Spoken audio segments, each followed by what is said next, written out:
Highlights the point that Muslims, when they took cities, they flourished. Yeah. They started city of Jerash, for example. Jerash in Jordan. Okay, it was a Greek city, then it became a Roman settlement, and then it became a Christian settlement, and then the Muslims, the Umayyads, established their center in Jerash. It's still there. Okay. Archaeologists have studied that in the Muslim period, the economy of the city boomed. It exploded. You know, people became very prosperous, and we're talking about Jews and Christians and Muslims. Yeah. And Muslims were the minority, by the way. Muslims were the minority, ruling class. They were only ruling, and the masses were Christians mostly, right? And they became prosperous after Muslims had taken these cities. So the claims of devastation you hear from Islamophobes or Islam haters, such as Robert Spencer and people like that, who's teaching the American military amazingly, you know, these are all lies. Muslim civilization does not begin in 2011 when ISIS comes to rise. Okay, Islamic civilization started in the 6th century with the advent of the Prophet and the Quran. Okay, the Quran was revealed. It did something to the Arabs, and they came out and they created the Islamic civilization. Yeah, but how with all due respect to the Arabs, I mean, the way I look at it, I mean, they believe in all sort of different demigods. No. So for them, we're talking about Muslim Arabs when they became Muslims.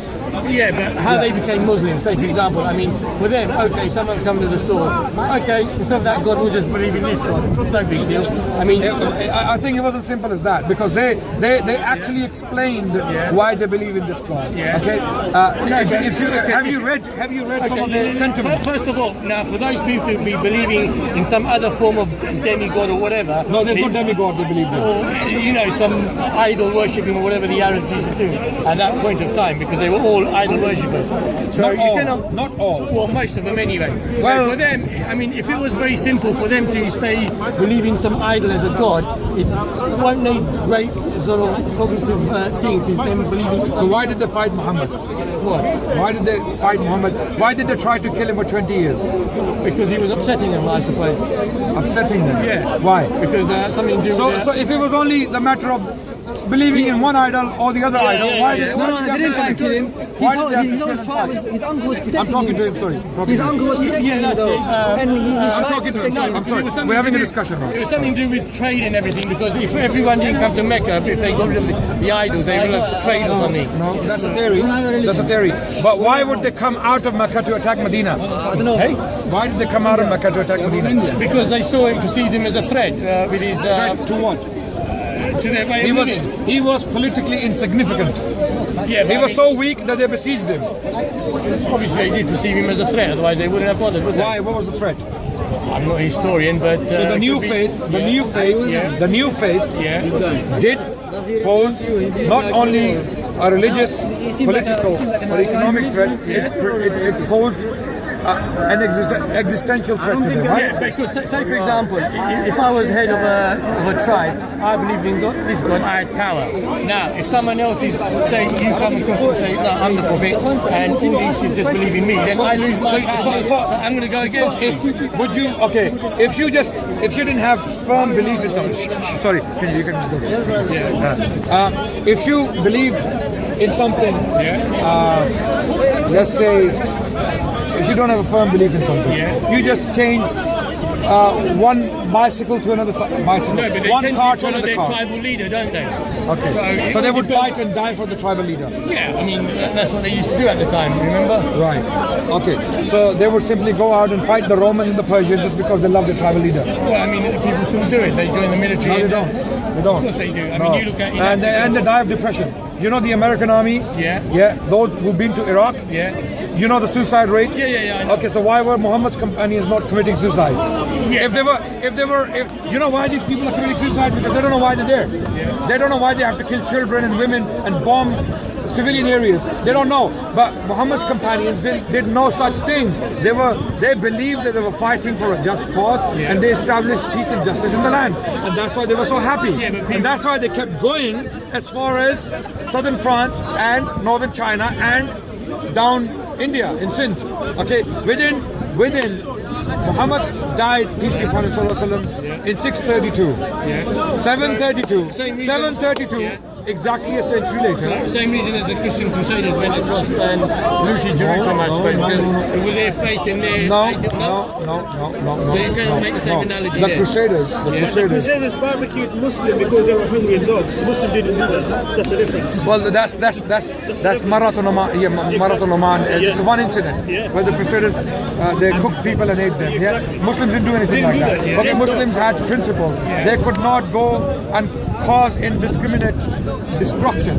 Okay, amazingly, even archaeology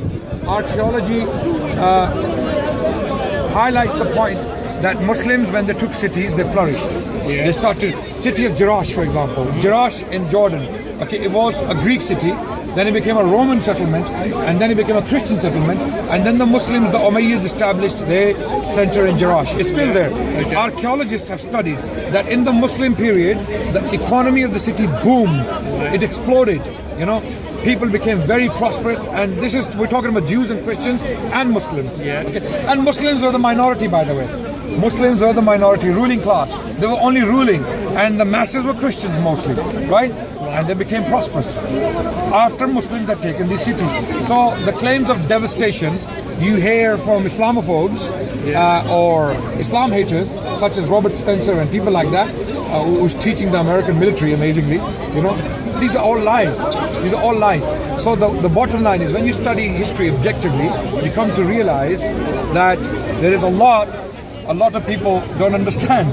You know, there's a lot of people don't understand. But I'm sure And they make assumptions there'll be and other claims. historians who will be looking at it from different perspectives. Bring them up. I'll have to look it up because I'm not going into the history. So when it depends what you want. Do you want objectivity or you want a counter view to my view? You want the truth. Thank you. Okay, so for that you go and study academics. Okay, what academics are telling us that when Muslims took these settlements, they flourished. We do not see any signs of devastation in archaeology. In archaeology, we do not signs of devastation. We do not see signs of devastation. Okay, in Spain, in the Middle East, and in Central Asia. When Muslims went into Central Asia, because I'll tell you why I know these things. One of my teachers from SOAS, from School of Oriental and African Studies, is Hugh Kennedy, and he has conducted archaeological work in Central Asia. And one of his students, her name is Feni Bassad. She is French. She's a French archaeologist. She did archaeology in Jerash. Okay? And both concluded that after the Muslims took these cities, these settlements, they flourished economically, and people prospered. And they can tell from different, they have different ways of assessing pottery and how buildings were constructed and how people lived and their food. Even from the food, they can tell whether they were happy or not. You know, the quality of the food. Yes. Archaeologists, they conduct very delicate work and they come up with these conclusions. So then, archaeology